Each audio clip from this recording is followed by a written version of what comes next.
faire un petit résumé de ce qu'on vient de voir. Donc tout ce processus qui soutient l'éveil au final, les différents réveils pour amener progressivement vers la spiritualité. Donc on avait vu vraiment cette importance du corps, du chi et du shen, on va dire, de la réharmonisation du mental émotionnel, le shin. Ces trois-là fonctionnent vraiment ensemble dans le sens où, par exemple, ce qui nous intéresse dans les cours de méditation, on va beaucoup chercher à harmoniser le shin avec les méthodes pour harmoniser le shin, les shinfa. Ce qui harmonise nos pensées, c'est beaucoup le chi, parce que le chi, c'est lui qui va générer aussi les pensées. Il va toujours, enfin, c'est pas lui qui va les générer, mais disons qu'il va être en amont, c'est lui qui va donner cette impulsion après pour transformer les choses en pensée. Donc, pour harmoniser le shin, la respiration, qui est un des gros points pour aider à calmer, pour petit à petit le chi descende et qu'ici ce soit laissé plus libre, plus clair. Et la qualité du chi aussi, pour que les choses partent pas dans tous les sens, mais que ça soit ordonné, avec ce petit côté magnétique aussi du chi, voilà, qui contrebalance le côté électrique. S'il n'y a pas assez de chi, le mental émotionnel, il va pas réussir à se stabiliser. Dès que vous aurez des percées dans ce champ-là, une prise de conscience, etc., ça va pas réussir à s'incarner en fait, parce que c'est le chi qui est informationnel qui fait la transformation. C'est pour ça que sa qualité comme sa quantité est importante pour aider à stabiliser ce qu'on fait ici. Sinon, ça reste, c'est très volatile, ça part très vite, ça ne s'incarne pas au quotidien, et on croit mentalement qu'on a atteint quelque chose, donc en fait on atteint une fraction de seconde, et après on n'a plus. Peut-être un peu, mais pas autant que ce qui nous intéresse pour vraiment progresser. Donc ça, c'est le premier point. D'ailleurs, en plus, on le voit, si notre chi est davantage placé au niveau du cœur ou de la tête, on n'aura pas les mêmes pensées que si c'est mis au niveau du bas-ventre. Si on a du chi qui reste à stagner dans une partie du cœur, du poumon, machin, etc., pareil, les pensées peuvent changer. Des fois, il suffit de méditer sur un endroit du corps pour voir qu'on n'a pas les mêmes types de pensées. Donc vraiment une influence énorme. Et de passer en amont, comme on a vu, ça évite des résistances aussi du mental, et ça va même changer plus efficacement. Plus on harmonise ces trois facettes-là ensemble de la même chose, ça reste nous, plus on va obtenir une harmonie et une paix qui va donc permettre de commencer à percevoir les choses de manière plus claire. Par exemple, ça peut être en fin de méditation la dernière fois, une élève qui disait qu'elle avait réussi à repérer qu'elle était attirée par les bruits à l'extérieur et qu'à un moment, par contre, son focus a complètement oublié les bruits qu'il y avait à l'extérieur parce qu'elle était plus à l'intérieur sur ses propres pensées. Donc on voit à quel point ça peut être malléable les choses qu'on perçoit, et ça justement de se rendre compte petit à petit de ce genre de choses, c'est un premier pas justement dans ces qualités-là. On peut aller très loin dans ce qu'on distingue à l'intérieur du corps, mais pour ça il faut que ça soit calme. Alors j'ai conscience que de voir tout ce qu'il y a autour de ce qu'on appelle juste méditation, et que la spiritualité c'est pas si facile que ça à obtenir, j'ai conscience que ça peut paraître élitiste parfois. Par exemple, quand je précise que rester en assise 1 heure sans rien faire, sans bouger, c'est considéré comme débutant dans la pratique. 3-4 heures, voilà, il commence à y avoir quelque chose. 6-7 heures, là c'est bien, on a un bon niveau. Donc il y a toujours un rapport d'échelle qui est différent peut-être que ce qu'on a l'habitude de donner. On nous donne très souvent un rapport d'échelle où genre, ah oui, calmer ses pensées, wow, c'est le top niveau de la pleine conscience, etc. Et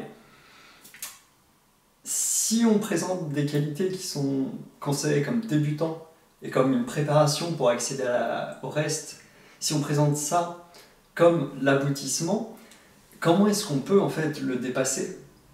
Et je trouve que de reprendre le bon rapport d'échelle permet au contraire aussi de dédramatiser les choses, moins prendre de sérieux et surtout d'avoir un objectif un peu plus clair et d'avancer quoi, un petit peu.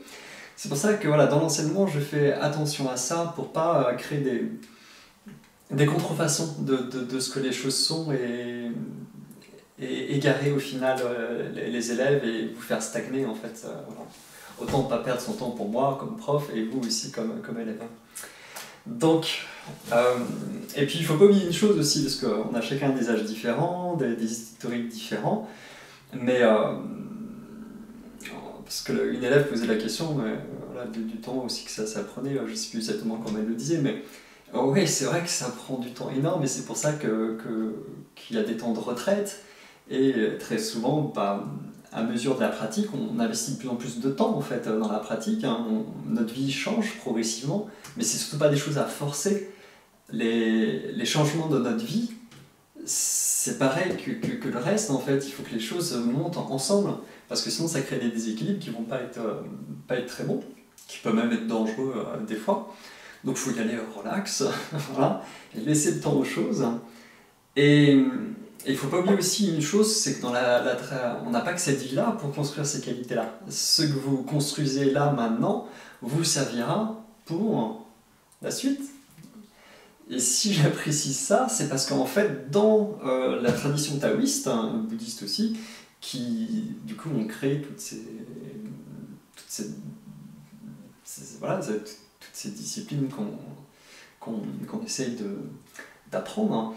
Enfin, c'est même pas qu'ils croient ou qu'ils croient pas à la réincarnation, ça fait partie de quelque chose qui est là, qui fait partie de leur tradition, et qui en fait arrive à distinguer petit à petit à force de pratique sur soi. Donc c'est pas quelque chose qu'ils croient pas, c'est juste que c'est aussi logique que de voir qu'une voiture rouge est rouge en fait. Voilà. Donc ce qu'on construit maintenant va aider pour la suite. Après, réincarnation, voilà, il faut mettre des petits guillemets dans le sens où les choses sont toujours différentes que l'image cliché qu'on a d'un principe. Voilà. Donc, on n'est pas obligé d'adhérer à une idée de réincarnation ou pas pour pratiquer, mais c'est important de savoir que ça fait partie de la tradition, parce que ça sous-tend aussi tout le reste. Voilà. Donc, vous inquiétez pas, si vous ne devenez pas des bouddhas et des bouddhettes dans cette vie-là, il y a le temps. Voilà. C'est juste pour un peu de légèreté. Et maintenant, un petit côté peut-être un peu plus dramatique. Mais tout ça, donc voilà, il y a une richesse, une petite carte aux merveilles qui montre les différentes facettes de l'art.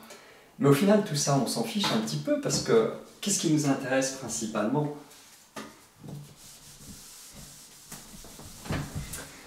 Au final, tout ce qui nous intéresse, c'est juste ça. Très souvent. Ah, ça me fait mal de l'écrire. Oui, ça s'écrit comme ça. Voilà.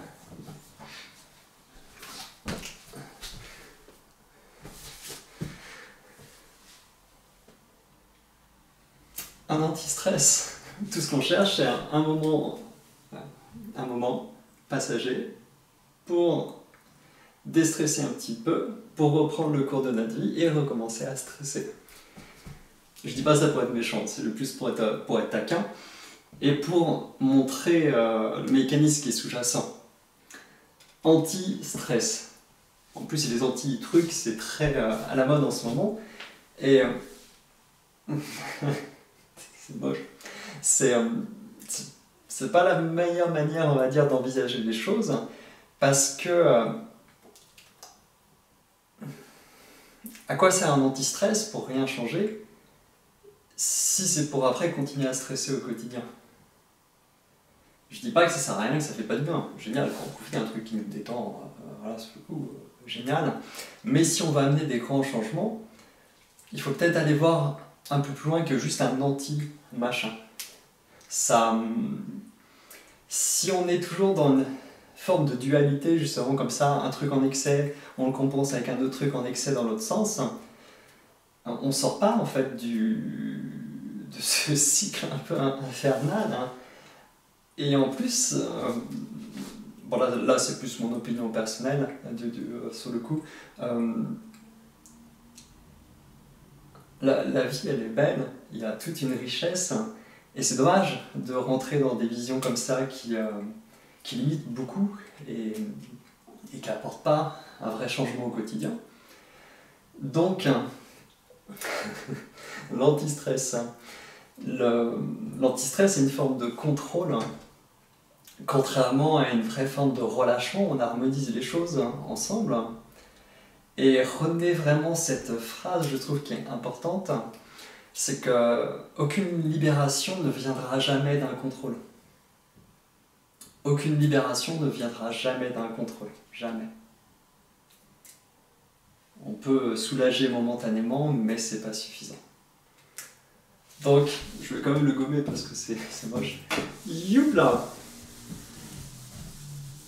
Et vraiment, je dis pas ça pour culpabiliser, mais juste pour voir les mécanismes qui sont sous-jacents et ne serait-ce que de les voir, d'en prendre un peu conscience, de distinguer, ça va permettre, voilà, petit à petit, à son rythme, d'amener des changements pour aller vers...